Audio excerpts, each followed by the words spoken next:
Hello, everyone, and welcome back. As always, I'm your girl, Candy Washington. And before we dive into today's Kiki, which is breaking down what might be the actual breakdown of the Real Housewives of Salt Lake City, be sure to like this video, subscribe to my channel, and hit that notification bell so you don't miss it when we go live. Also, be sure to share this with a friend because a Kiki is always better with community. And don't forget to check out the description box below and shop our love collection. We have tons of goodies down there.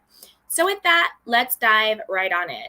So my concern when it comes to the Real Housewives of Salt Lake City is that what made it so great and what made it such a out of the box franchise. I mean, we're on season 3, and to me, it's been a pretty good season so far, like right out the gate, is because Bravo was actually able to find a group of women who were genuinely friends and who really knew each other. You know, Whitney, Rose, and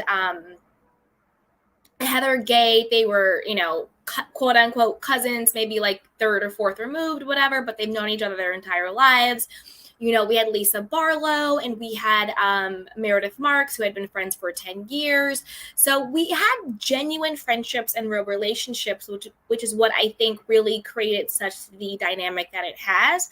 But now it seems like people are faking their friendships, faking their relationships just to stay on the show and just to have alliances. So I hope that doesn't taint this upcoming season. So we've already heard Jen Shah say that her new friendship with Meredith Marks is quote unquote convenient, not necessarily authentic, right?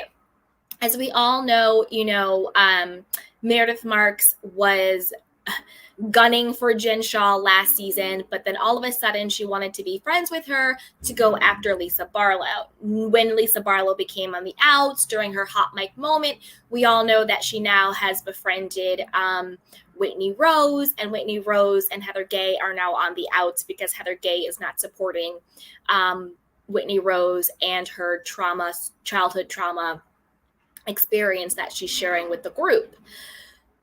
With that being said, now, according to Bravos and Cocktails, that during the recent Watch What Happened Live episode, which was, sorry if there's background noise, guys, sorry about that.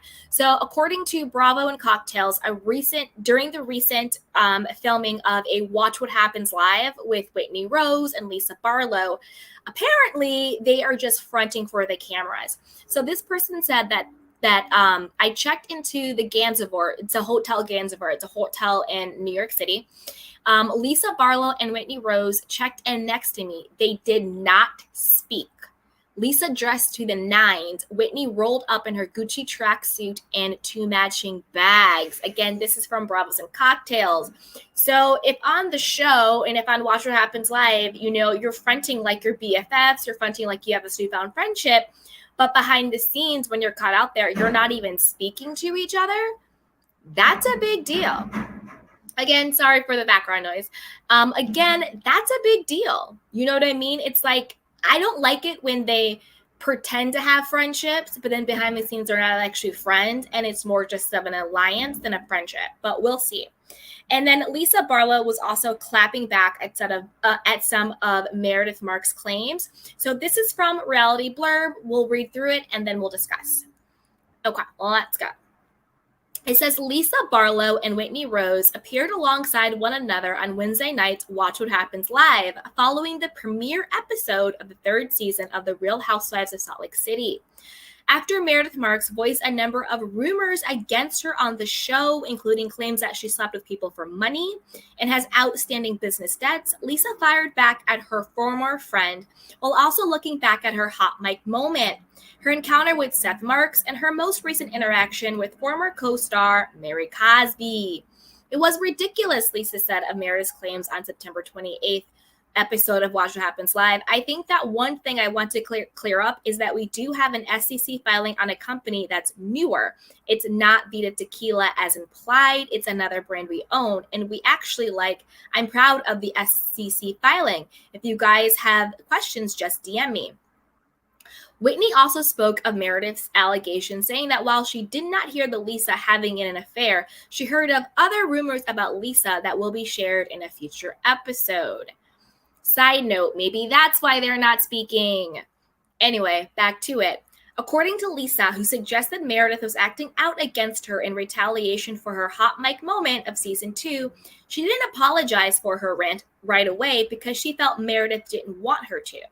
When we left the reunion, we all went to dinner, and at the end of the night, before I left, I went to talk to her, and she made it clear not to, so I just wanted to give her space, Lisa explained. That's why I went to Heather Gay instead of her to have a conversation. But in the months since, Lisa has told Meredith that what she said was nothing more than hyperbolic statements.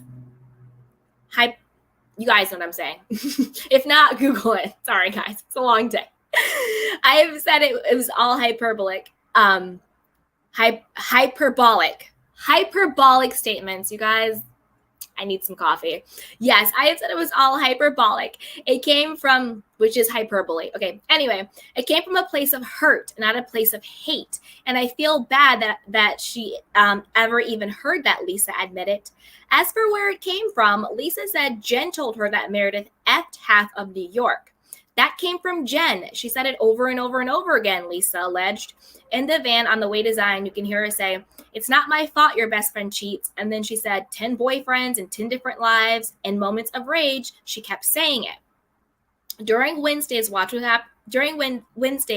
Real Housewives of Salt Lake City premiere, Lisa briefly spoke to Meredith's husband, Seth, about the things that were said, expressing regret while maintaining that she was acting out of hurt because the cast had been telling her Meredith wasn't her true friend. I just felt like I had to say something, and Seth and I talked a lot longer than I anticipated us talking, but I'm glad I got to speak to him, she said, noting that her own husband, John Barlow, tries to stay out of it as much as possible. When Lisa was asked about Mary, she confirmed she hasn't interacted with her since shortly after wrapping season 2.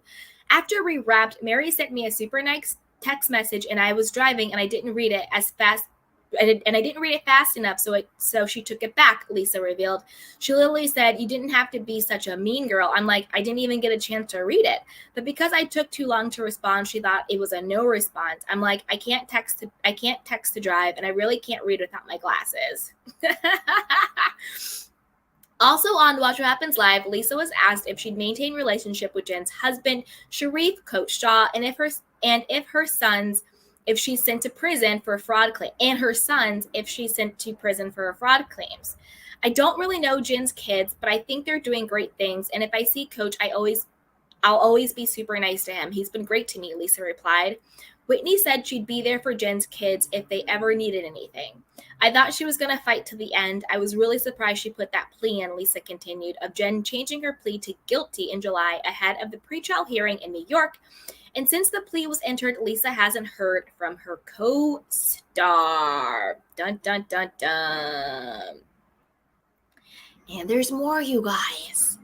I sent her a text when she arrived in New York, but it's not my fault we're not talking, she explained. As for Jen's relationship with Meredith, Lisa said she was totally surprised to see the women form a bond amid season 3. If you even watched the Veil episode last week, Meredith was really upset that no one believed her of all the Jen's wrongdoing, and literally I felt like I got punished the last year and a half for trying to get those two back together and facilitate another friendship with them, Lisa explained. After everything said in Veil, the gloating in the bathtub, everything she said in her closet, I was shocked. It's a relationship of convenience, she added.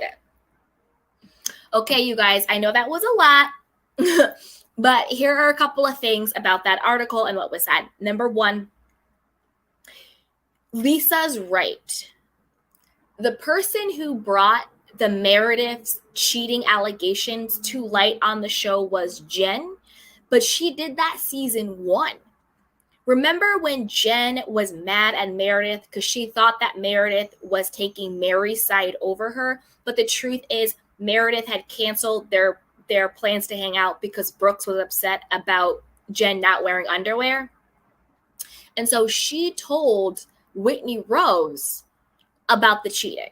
about the allegations. And that's how everything popped off. And that's how everything opened up. Now, when it comes to Meredith and Jen's relationship, again, I think they're faking it. They said it themselves. It's a relationship of convenience. So I'm interested to see how that's going to pan out during season 3.